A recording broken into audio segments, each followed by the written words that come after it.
What's going on, Combat Sports Nation? We have another Beyond the Mat episode. This time it's with World Series of Fighting President Ray Sefo. We're excited to have him back. What this intro is to sort of give you a timestamp breakdown. We first spoke about this coming Friday's big event, October 7th. Main event, Justin Gaethje puts his lightweight title on the line. In the co-main event, David Branch puts his light heavyweight title on the line. So we discuss in detail the main event. We touch on a little bit the co-main event. Ray gives us his picks on if each fighter was to win, how they would win. We discuss what type of implications does the Sean Gordon Ashley Gooch fight have as far as if either one of them wins, if it's for, is the title next. Same thing with Zeffirino and Jason High, the winner of that. How does that play out as far as title implications, in addition to early weigh-ins and how they have already impacted him and one of his fighters recently in the UFC. We didn't want to go without talking about the departure of Chael Sonnen from the broadcast team now that he's returning to fighting with Bellator, which was a very surprising response from him, from Ray Sefo. Seemed like he was surprised of the timing. So sit back, listen. We got a couple other things in there that we talked about. We appreciate the support. Combat Sports Nation on Twitter, which is CMBTSPRTS Nation. So Combat Sports, no vowels, Nation on Twitter. Instagram, it's just Combat Sports Nation. Facebook, it's Combat Sports Nation. Of course, our hub that brings it together, CombatSportsNation.com. We appreciate the support. Hope you enjoy. What's going on, Combat Sports Nation? This is Sean here with none other, President of World Series of Fighting, Ray Sefo. Ray, once again, thank you for your time. We greatly appreciate it. No, thank you for having me. It's good to be back. Thank you so much. Once again, you have a big event right around the corner. Justin Gaethje is putting up his lightweight title against Dugulubgov. I think right at the perfect time these guys are meeting inside the cage. I think they're both primed and ready for this matchup. How do you feel a week out? No, the word is that they're both ready and that they're both excited about the match. Obviously, the champion is Justin Gaethje, who's going to be defending his title against Ozzy Dugulubgov. Ozzy is he's a very good grappler, comes from a wrestling background, has a strong stand-up game as well, but so does the champion. So I think it makes it for an exciting fight because now, as a fan and as the president, I sit there and see how this fight's going to unfold because both guys are pretty much meshed up pretty well. Justin is definitely a different type of fighter. He's an aggressive, relentless guy that likes to knock people out. And like I've said this time and time again, he's definitely a fan favorite, and so as a promoter, it's the type of guy that you want to have on your roster. Justin is, he's one of a kind of fighter. He doesn't understand any kind of warming up period, or he just finds his range and goes for gold. And we do have a couple of guys that match up well, but you never know until that bell rings, until you hear the final bell again. I believe that his style really is taking a little bit of the longevity potential of his career away because he's just so wild at times, but effective. Obviously, he's one of the best. He's one of the best in the world. But how do you perceive Ozzy being able to keep it technical, or do you see him falling maybe, I don't want to say in a trap, but falling into a groove of just a brawl where Justin's been known to take it? Well, yeah, and that's the biggest question. I mean, it's will Justin be able to adapt? I mean, Ozzy be able to adapt to Justin's onslaught? Would he be able to adapt to kind of trying to slow the fight down or picking up the fight? So, all these questions that can only be answered when that bell goes. That being said, I think it wouldn't surprise me at all if Ozzy tests Justin's ground, just because no one has tested his ground yet solidly. And I think, everybody is seeing Justin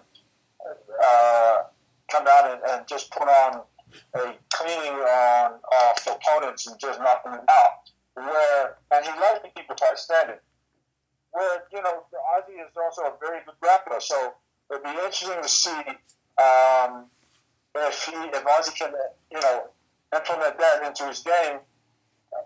That being said, it ain't going to be easy to take Justin down either, because for those who don't know, Justin is an All-American wrestler, so it's a deadly combination in terms of Justin being this aggressive, strong, solid fighter that just likes to knock people out, and then then being an All-American wrestler really puts his game into the A level and the champion that he is.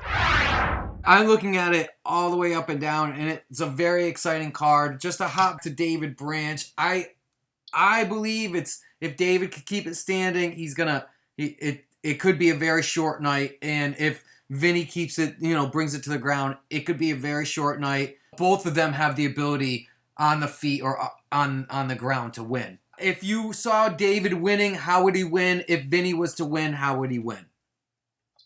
It would be exactly what you said. I think they both have the ability to knock each other out or to submit each other.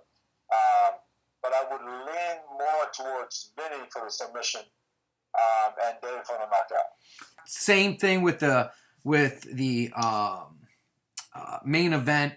I mean, I could see Justin pulling out a quick scramble on the ground, capitalizing, and to really potentially see a rear naked choke. And at the same time, I could see Ozzy coming up and landing that clean punch. That's really going to be an exciting fight. You want to break that down? If Justin was to win, how do you see it? If Ozzy was to win, how do you see it? I think it would come down to each other knocking each other out. I see Justin more on the knockout side. I see Ozzy on the knockout side too, but I see Ozzy more on maybe a ground and pound / submission. So, again, both tough guys, both good in everywhere of the game, so it makes it a real interesting fight. An exciting fight, should I say. Maybe you could say yay or nay as far as this card.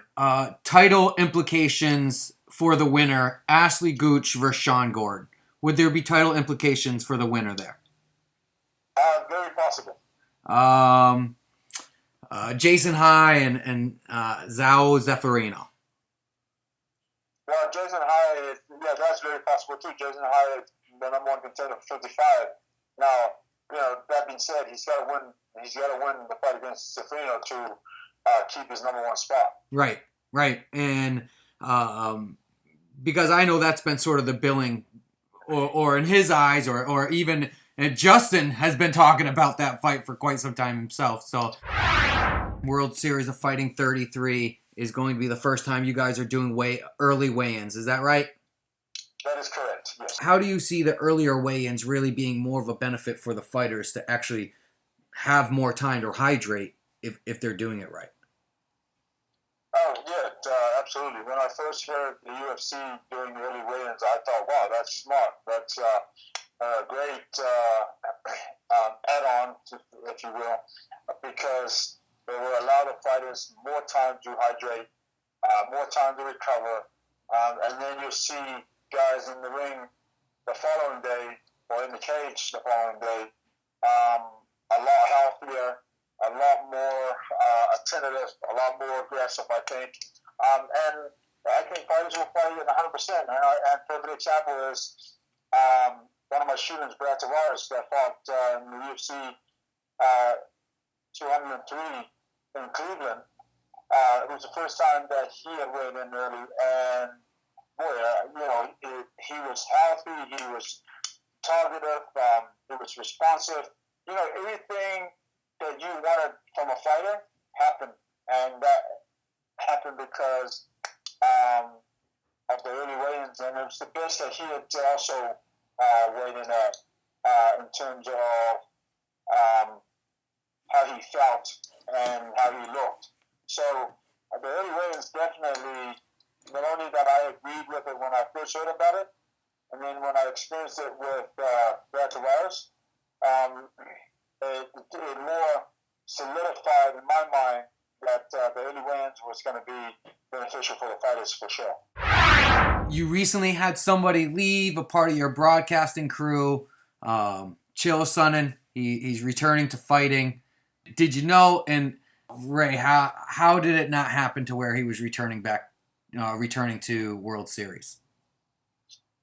Well, in terms of him being a commentary for us, a situation is that as it stands, I think it's a conversation that myself, Carlos, and Chael need to have. But that's as far as where it is right now. I think it's time will tell. But it doesn't. Again, like I've said before, I don't see it making any sense. Or should I say, it's kind of weird that a fighter would be contracted to one league for as a fighter, and then be a color commentator for another league. You know what I mean? So I don't know. I think that's something. Like I said, that decision will probably happen when Carlos and myself and Chael sit down and have a chat. But that's where it's at the moment. So it sounds as if you were a little surprised that he was in negotiations, or there was the thought of him returning. No, I wasn't surprised that he returned because I know that he had talked about it for a little bit, but it was a surprise when that happened. So, Jose Aldo, if he was to get out of his contract, what would that mean? How aggressively would you go after Jose Aldo? Jose Aldo is a great fighter. He's nothing but love and respect for that guy. I think he's a great champion. But he's contracted to the UFC, and I don't think anything can change that right now. And I know that he's been verbal about wanting to get out of his contract. But I don't see him being let go from the UFC. I mean, I could be surprised. But I'll be very surprised if they let him go, just because he's such an asset in terms of being a fighter and being such a great champion. So I don't see him leaving the UFC anytime soon.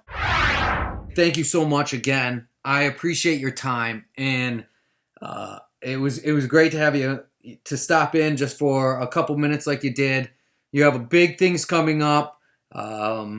If you just want to let the fans know, how they can get and stay in contact with World Series on social media, and then yourself. Yeah, WSOF Fighting Twitter is at WSOF Fighting. My Twitter is at Ray Sefo. Our website is WSOF.com. And our Instagram is the same, at World Series. Mine is at Ray Sefo. The show coming up is October 7th, so we're a week away from this big card, and you can catch it. You can go get your ticket and watch it live with us in Kansas City, or you can tune in on NBC Sports and watch it live on NBC Sports Network. Also, November 12th is the headliner there is John Fitch defending his title against Jake Shields. Yeah, so another stacked card. Look forward to that. Yeah, no, pretty much you'll find any information that you need for Wizards of Fighting on WSOF.com. I look forward to seeing you December 31st. Ray, I appreciate your time. Combat Sports Nation, thanks you so much. Thank you.